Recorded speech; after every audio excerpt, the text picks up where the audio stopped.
Et si le péché le plus dangereux n'était pas celui que tu imagines, mais précisément celui que tu commets chaque jour sans t'en rendre compte? La Bible parle de péchés cachés, silencieux, qui passent inaperçus même aux yeux des croyants les plus fidèles. Ce ne sont pas de grands scandales, mais des attitudes simples, routinières, capables de condamner une âme sans qu'elle ne le soupçonne.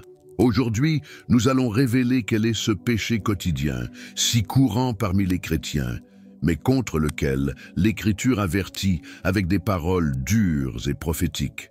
Écris dès maintenant en commentaire « Je veux découvrir la vérité cachée » et prépare-toi à une révélation qui peut transformer ta foi. Car à la fin de cette vidéo, tu comprendras pourquoi ce péché invisible est peut-être le plus grand ennemi de ta vie spirituelle. As-tu déjà réfléchi au fait que beaucoup de chrétiens vivent convaincus d'être sur le bon chemin? Ils assistent au culte, prient, lisent la Bible de temps à autre et pensent être protégés simplement parce qu'ils professent leur foi.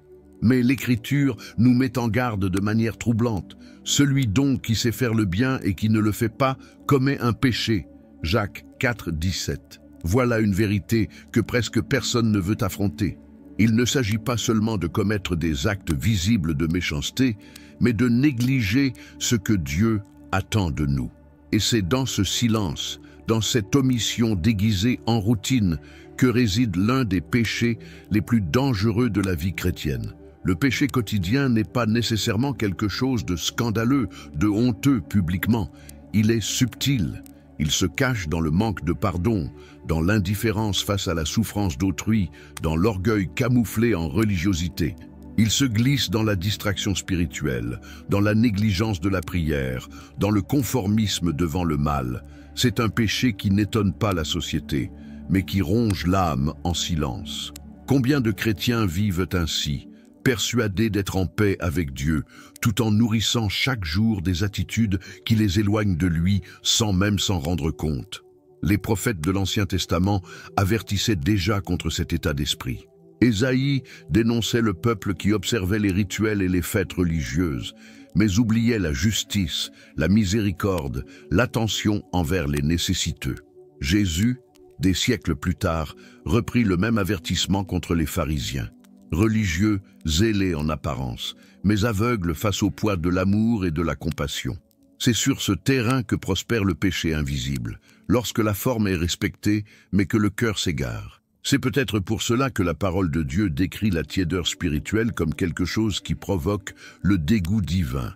Dans Apocalypse 3, 16, il est écrit « Ainsi, parce que tu es tiède et que tu n'es ni froid ni bouillant, je vais te vomir de ma bouche. » Ce n'est pas une simple métaphore. C'est une image dure, radicale, qui montre que vivre une foi d'apparence, sans intensité ni réelle consécration, est l'un des péchés qui déplaisent le plus au Seigneur. Et le plus inquiétant, c'est que ce genre de péché peut se cacher dans le quotidien de millions de chrétiens.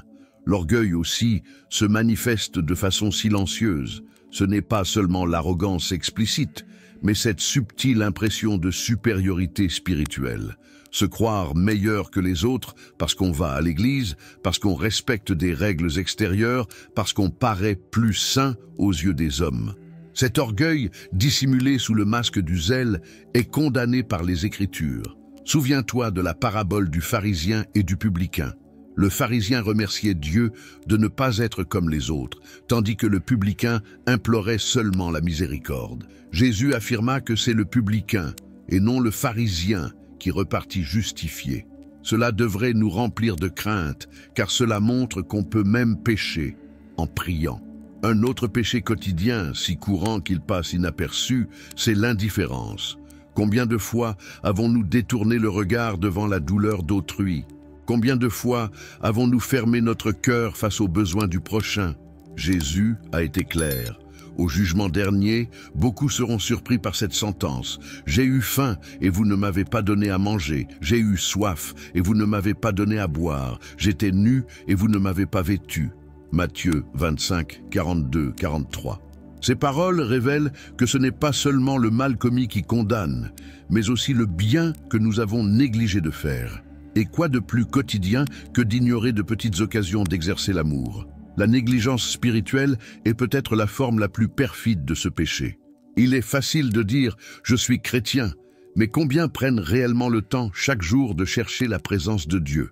Combien cultivent une relation vivante avec le Seigneur au lieu d'un simple rituel religieux superficiel?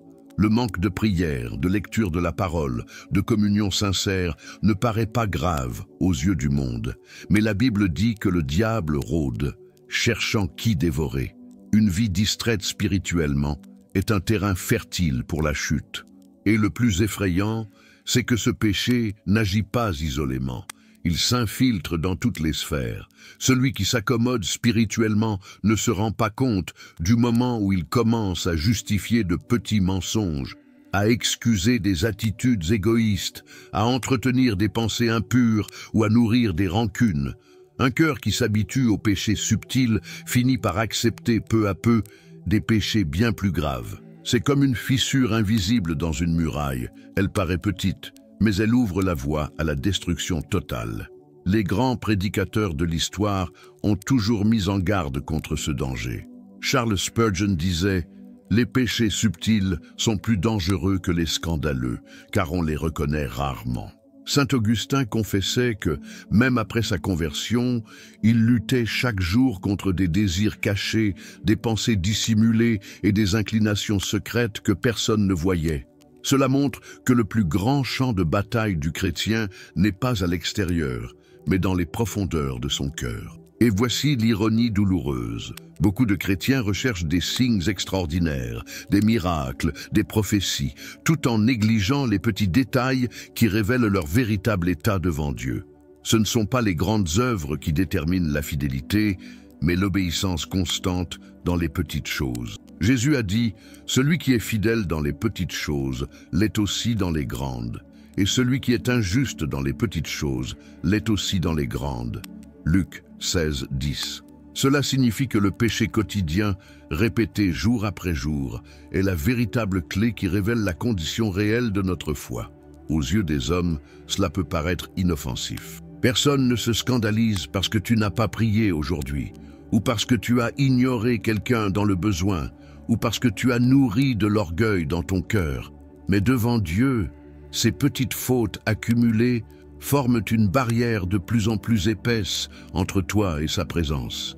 La froideur spirituelle ne survient pas d'un seul coup, elle se construit à partir de négligences répétées jusqu'à ce que le cœur s'endurcisse et ne sente plus le poids de l'absence de Dieu. Et c'est précisément cela qui rend ce péché si mortel. Il reste invisible, jusqu'à ce qu'il soit trop tard. Quand quelqu'un tombe dans un scandale public, le choc est immédiat et la honte peut l'amener au repentir. Mais le péché quotidien, subtil, presque imperceptible, tue l'âme lentement, sans bruit, jusqu'à ce qu'il ne reste plus aucune sensibilité spirituelle. C'est pourquoi nous devons comprendre que la lutte du chrétien ne réside pas seulement dans le fait de résister aux tentations évidentes, mais surtout dans le fait de veiller contre ce qui paraît normal. Car bien souvent, ce qui paraît normal aux yeux des hommes est une abomination aux yeux de Dieu. Et peut-être que ce que tu appelles routine, la Bible l'appelle péché. Mais il y a un détail biblique qui rend ce péché encore plus dangereux. Ce qui rend ce péché encore plus dangereux, c'est qu'il ne passe pas seulement inaperçu, mais qu'il est souvent justifié comme quelque chose de normal. Le chrétien s'habitue à l'appeler faiblesse humaine, limitation naturelle, et peu à peu sa conscience s'anesthésie.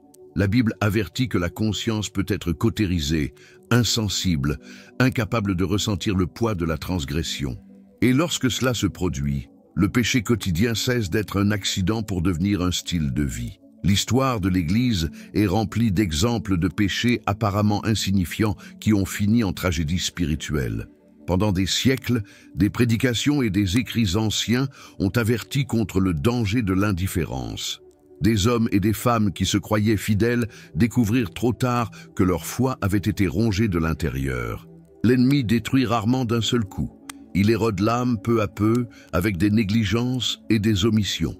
Les moines du désert parlaient déjà de l'ombre du cœur. Pour eux, la plus grande tentation n'était pas le péché visible, mais la négligence invisible. Une pensée de mépris, une prière répétée machinalement, un acte de bonté repoussé au lendemain. Ces petites ombres, accumulées, étaient perçues comme des portes ouvertes à la perdition. Aujourd'hui, peu prête attention à ces avertissements anciens, mais n'est-ce pas exactement ce qui continue à se produire, encore plus discrètement qu'autrefois? Imagine un chrétien ordinaire, respecté, considéré par tous comme un homme de foi. Il assistait régulièrement à l'église, participait à certaines activités et projetait une image honorable devant la communauté. Aux yeux des autres, il semblait vivre dans la sainteté. Mais dans son intimité, sa foi était devenue une simple habitude. Ses prières étaient répétées mécaniquement, sans ferveur. La lecture de la Bible devenait rare, remplacée par les distractions quotidiennes. Les occasions d'aider son prochain étaient ignorées, prétextant qu'il était trop occupé. Il croyait que sa vie était en ordre parce qu'il n'avait pas de péché scandaleux, mais il ne voyait pas qu'il vivait en réalité dans une indifférence spirituelle. Un soir, lors d'un culte, il entendit la lecture d'Apocalypse 3,16. « Ainsi, parce que tu es tiède et que tu n'es ni froid ni bouillant, je vais te vomir de ma bouche. » Ces paroles l'ont transpercé comme une épée. Pour la première fois, il comprit que ce n'était pas son comportement extérieur que Dieu examinait, mais l'état caché de son cœur. Il découvrit, terrifié, que toute sa vie avait été marquée par un péché silencieux, celui qui irrite le plus le Créateur, la tiédeur, l'indifférence, l'absence de ferveur. Il quitta ce lieu sous le choc. À l'extérieur, personne ne remarquait rien, mais à l'intérieur se livrait une lutte désespérée. Il se souvenait de toutes les fois où il avait refusé de pardonner, de toutes les fois où il avait détourné les yeux de la douleur d'autrui, de toutes les fois où il avait traité sa foi comme une simple formalité. Chaque détail revenait comme une accusation. Et il comprit avec effroi qu'il n'était pas seulement coupable de ce qu'il avait fait, mais aussi de ce qu'il avait omis de faire. Son tourment grandit lorsqu'il relut les paroles de Jacques. « Celui qui sait faire le bien et ne le fait pas commet un péché. » Il comprit que son plus grand ennemi n'était pas le monde, ni les tentations visibles, mais sa propre négligence. Ce péché quotidien qui paraissait inoffensif était en réalité la racine de sa condamnation. Ce témoignage fictif résonne comme un avertissement sombre. Combien de chrétiens vivent exactement de la même manière, convaincus d'être en paix, alors qu'ils sont loin de Dieu à cause de leur indifférence? Combien se cachent derrière une façade de religiosité sans réaliser que le feu de leur foi s'est éteint depuis longtemps? Et ne croient pas que cela concerne uniquement des individus. Jésus lui-même a réprimandé des églises entières pour avoir vécu dans cet état de tiédeur. À l'église de Sardes, il dit « Tu as la réputation d'être vivant, mais tu es mort. » Apocalypse 3:1. Des paroles qui révèlent le poids spirituel d'une vie religieuse vide. Quand la foi devient une routine, quand le christianisme se réduit à une étiquette, le péché quotidien domine et aveugle l'âme. C'est là le danger caché. Tandis que beaucoup craignent les grands péchés, ceux qui provoquent le scandale, le vrai poison réside dans les petites omissions, les gestes retardés, les actes d'amour oubliés. C'est dans cet espace que le péché quotidien construit sa forteresse. Il est invisible mais puissant, silencieux mais mortel. Et il ne s'agit pas seulement de Jacques ou de Jean dans l'Apocalypse. Les prophètes avaient déjà lancé le même cri. Ésaïe dénonçait un peuple proche de Dieu par les lèvres, mais éloigné par le cœur. Amos clamait contre ceux qui gardaient des fêtes religieuses tout en négligeant la justice. Malachie reprochait aux prêtres d'apporter des sacrifices vides, sans véritable consécration. Tous ces exemples pointent dans la même direction. Le péché quotidien n'est pas nouveau, il accompagne le peuple de Dieu depuis toujours. Même Jésus, dans la parabole des vierges folles, montra le même principe. Toutes attendaient l'époux, toutes semblaient de prêtes, mais la négligence quotidienne les avait laissées sans huile dans leurs lampes. Ce n'est pas un péché scandaleux qui les a condamnées, mais un oubli qui paraissait insignifiant. Et quand le moment décisif arriva, il était déjà trop tard. Chaque jour où la conscience ne réagit pas, chaque prière sans ferveur, chaque mot de bonté retenu est une pierre de plus dans le mur qui sépare la créature de son Créateur. Et lorsque l'individu s'en aperçoit enfin, Il ne ressent plus la présence divine. Il a perdu toute sensibilité spirituelle. Il ne distingue plus la voix de Dieu du bruit de la routine. Voilà le destin de ceux qui vivent prisonniers de ce péché. Une foi tiède, sans vie, sans puissance. Et le plus terrifiant, c'est que la Bible ne traite pas ce péché comme une faute légère. Au contraire, elle affirme que Dieu rejette les tièdes avec dégoût. Cela signifie que le péché quotidien, répété jour après jour, peut conduire à une condamnation éternelle aussi grave que les péchés les plus visibles. C'est un poison lent, mais mortel. Cet homme, qui paraissait irréprochable aux yeux des autres, découvrit trop tard que son pire ennemi était en lui, l'indifférence. Et si cela arriva à quelqu'un qui semblait saint, qu'est-ce qui nous garantit que cela ne pourrait pas nous arriver? Combien de fois avons-nous dissimulé derrière des excuses ce qui, en réalité, était du péché? Mais ceci n'est pas encore le plus grand mystère. S'il existe quelque chose d'encore plus sombre que l'indifférence spirituelle, c'est l'effet accumulé de ce péché au fil du temps. Ce n'est pas une chute soudaine, ni une erreur passagère, mais un mode de vie qui s'installe lentement dans le cœur. Chaque jour où le chrétien répète cette négligence, son âme s'éloigne un peu plus de la présence de Dieu sans même qu'il s'en rende compte. C'est comme marcher sur un chemin qui paraît sûr, mais qui mène en réalité à un gouffre invisible. L'Écriture insiste sur le fait que Dieu ne regarde pas seulement aux actes extérieurs, mais aussi aux motivations secrètes. Jésus avertit, car c'est du cœur que viennent les mauvaises pensées, les meurtres, les adultères, les immoralités sexuelles, les vols, les faux témoignages et les blasphèmes. Matthieu 15, 19. Il n'est pas nécessaire de commettre tous ces péchés visibles pour être en danger. Il suffit de laisser la racine demeurer en nous, nourrie par la négligence quotidienne. Voilà le péché quotidien, ce terrain fertile où de plus grands maux peuvent grandir sans résistance. Paul, écrivant aux Galates, donne un avertissement troublant. Ne vous y trompez pas, on ne se moque pas de Dieu. Ce qu'un homme aura semé, il le moissonnera aussi. Galates 6, 7. Le péché quotidien est justement cette semence répétée, goutte après goutte. Personne ne se perd en un seul jour. La chute se construit en silence, à travers de petites omissions, des orgueils cachés, des indifférences répétées. La récolte peut sembler tarder, mais elle viendra. Pense à l'érosion lente. Un rocher massif peut résister à des coups violents, mais l'eau tombant goutte à goutte pendant des années finit par le briser. Ainsi agit le péché quotidien. Une goutte par jour, un acte d'indifférence, une prière distraite, un geste d'amour retenu. Au début, rien ne semble changer, mais avec le temps, le cœur devient méconnaissable. La lettre aux Hébreux tire la sonnette d'alarme. Prenez garde, frères, que quelqu'un de vous n'ait un cœur mauvais et incrédule, au point de se détourner du Dieu vivant. Mais exhortez-vous les uns les autres chaque jour, aussi longtemps qu'on peut dire, aujourd'hui, afin qu'aucun de vous ne s'endurcisse par la séduction du péché. Hébreux 3, 12, 13. Remarque, il parle de la séduction du péché.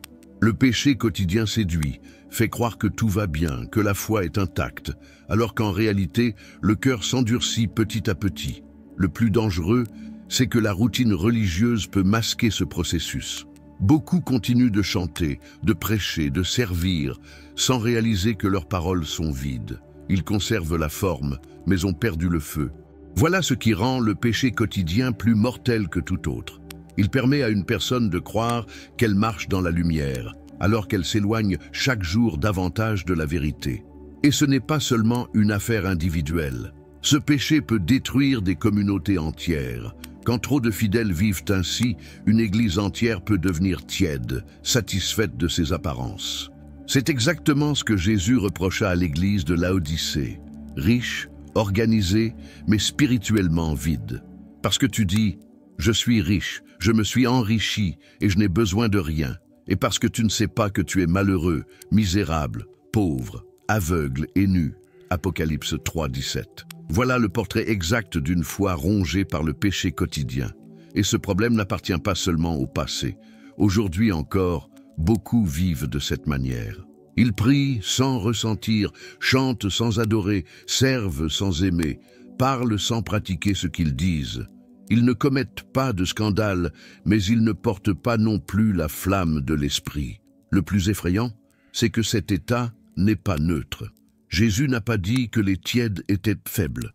Il a dit qu'il était sur le point de les vomir. C'est une parole insoutenable, mais qui ne laisse aucune place à l'indifférence. Le péché quotidien est le voleur d'âme par excellence, car il se cache derrière la normalité. Il ne choque pas, il ne scandalise pas, mais il tue. Un péché déclaré, un vice visible, peut conduire rapidement au repentir. Mais une vie tiède, faite de routines vides, est rarement reconnue comme un péché. Et ce qu'on ne reconnaît pas, on ne confesse pas. Et ce qu'on ne confesse pas, Dieu ne le pardonne pas. Arrête-toi un instant et réfléchis. Combien de fois es-tu tombé dans ce cycle? Combien de fois as-tu refusé de pardonner, prétextant que l'autre ne le méritait pas?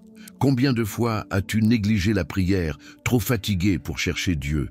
Combien de fois as-tu ignoré la souffrance de quelqu'un, croyant que ce n'était pas ton affaire? Chaque décision de ce genre est comme une pierre posée sur ton âme, qui finit par l'écraser. Et il y a un détail encore plus troublant. La Bible affirme que dans les derniers jours, ce type de péché deviendra la norme. Jésus dit, « Et parce que l'iniquité se sera accrue, la charité du plus grand nombre se refroidira. » Matthieu 24, 12. Remarque bien, il ne parle pas d'actes spectaculaires, mais de l'amour qui s'éteint. C'est cela, le péché quotidien dans sa forme la plus mortelle. Quand l'amour disparaît, tout s'écroule. Le problème, c'est que ce refroidissement ne touche pas seulement un individu. Un chrétien tiède peut étouffer sa famille entière. Une église peut se dessécher lorsque ceux qui devraient être lumière deviennent obscurité. Le péché quotidien n'est pas seulement personnel, il est contagieux. Il crée une atmosphère de mort lente qui finit par se répandre. Et ne te trompe pas, l'ennemi connaît cette stratégie. Il n'a pas besoin d'entraîner tous les croyants dans des scandales publics. Il lui suffit de les maintenir endormis, confortablement tièdes, aveugles à leur véritable état. C'est ainsi qu'il conquiert sans bruit, qu'il détruit sans alarme. Le diable ne craint pas tant le chrétien qui chute et se repent que le chrétien qui vit dans l'indifférence sans jamais la reconnaître. Il y a encore une conséquence plus grave. Ce péché quotidien ronge aussi l'espérance. Un cœur habitué à la routine cesse d'attendre un miracle, cesse de croire à la puissance de Dieu, cesse de désirer l'éternité. Il devient un désert stérile, incapable de porter du fruit. Et ce désert n'assèche pas seulement celui qui y vit, mais il empêche aussi les autres d'y trouver l'eau de la vie. Ainsi, l'indifférence se transmet de génération en génération. Voilà pourquoi ce péché est peut-être le plus grand responsable de la perte d'âme. Il est invisible, déguisé en normalité, camouflé sous des apparences de piété. Il ne détruit pas d'un seul coup, mais il détruit totalement.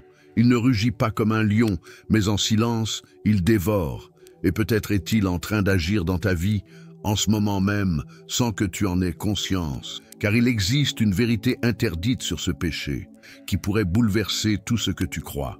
Nous sommes arrivés au moment où la question ne peut plus être évitée. Quel est en réalité ce péché quotidien que tant de chrétiens commettent et contre lequel la Bible avertit avec tant de sérieux? La réponse est aussi simple qu'effrayante. C'est l'indifférence spirituelle, la négligence de la foi, le fait de vivre tièdement devant Dieu. Ce n'est pas un crime public, ce n'est pas un scandale visible, mais c'est précisément l'habitude silencieuse d'ignorer l'appel divin, de laisser passer les occasions d'aimer, de servir, d'obéir. C'est le péché de celui qui sait ce qu'il doit faire et choisit de ne pas le faire. Ce péché est perfide parce qu'il ne fait pas mal immédiatement. Il se déguise en normalité. Le chrétien croit qu'il est en paix parce qu'il n'a pas commis de faute grave, mais il ne réalise pas que son absence de ferveur, de consécration et d'amour l'éloigne déjà de Dieu. C'est comme un poison lent, une goutte chaque jour, qui s'accumule jusqu'à étouffer complètement la vie spirituelle. Jésus a été clair en déclarant « Celui qui n'est pas avec moi est contre moi, et celui qui n'assemble pas avec moi disperse. » Matthieu 12, 30. Il n'existe pas de terrain neutre dans la vie spirituelle. Le péché quotidien de la tiédeur et de l'omission est précisément la zone de confort que l'ennemi utilise pour éloigner des multitudes de la vérité. Il n'a pas besoin de tout détruire visiblement. Il lui suffit d'endormir les cœurs. Et voici la révélation la plus dure. La Bible ne place pas les tièdes dans une position intermédiaire. Elle ne dit pas qu'ils sont presque sauvés. Jésus déclare qu'il va les vomir, les rejeter de sa présence. Cette image radicale nous montre que pour Dieu, le péché quotidien n'est pas insignifiant. Il est abominable, intolérable, repoussant. Cela signifie que le danger est beaucoup plus proche que tu ne le crois. Peut-être ne vis-tu pas dans le scandale, peut-être n'as-tu pas de vice visible, peut-être es-tu même reconnu comme une personne de foi. Mais si ta vie spirituelle n'est plus qu'une routine, si tes prières ne sont plus que des mots vides, si ta foi ne t'amène plus à pratiquer le bien, alors ce péché agit déjà en toi. C'est pourquoi la parole de Dieu retentit comme un coup de tonnerre. Réveille-toi, toi qui dors, relève-toi d'entre les morts, et Christ t'éclairera. Éphésiens 5, 14. L'ennemi veut te maintenir endormi, te faire croire que tout va bien. Mais la voix de Dieu retentit comme une alarme. Réveille-toi avant qu'il ne soit trop tard. Car le péché quotidien ne frappe pas fort, il ne rugit pas. Il agit dans le silence, jusqu'au jour où l'âme n'entend plus la voix de l'esprit. Et maintenant, après tout ce que tu as entendu, il ne reste plus qu'à prendre une décision. Continuer à vivre dans la routine confortable, persuadé que tout va bien, ou permettre à la lumière de Christ d'exposer chaque ombre de ton cœur. Le choix est urgent, car chaque jour de tiédeur est une pierre de plus dans le mur qui te sépare de ton Créateur. Si ce message a parlé à ton cœur, écris dans les commentaires « Je veux veiller contre l'invisible ». Proclame par la foi que tu refuses de rester endormi, que tu ne laisseras plus ce péché quotidien voler ton éternité. Et partage cette parole, car des millions de personnes pourraient être prisonnières de ce même piège sans le savoir. Et n'oublie pas de t'abonner à cette chaîne, car il reste encore des secrets cachés dans les Écritures, des mystères oubliés et des vérités spirituelles qui doivent être révélées. Chaque vidéo peut être une clé pour réveiller ta foi. Souviens-toi, le péché quotidien ne crie pas, ne scandalise pas, ne menace pas. Il chuchote doucement. Tout va bien. Mais à la fin, il peut devenir le plus grand ennemi de ton âme. Veille, réveille-toi, et ne laisse pas ce poison invisible voler ton éternité.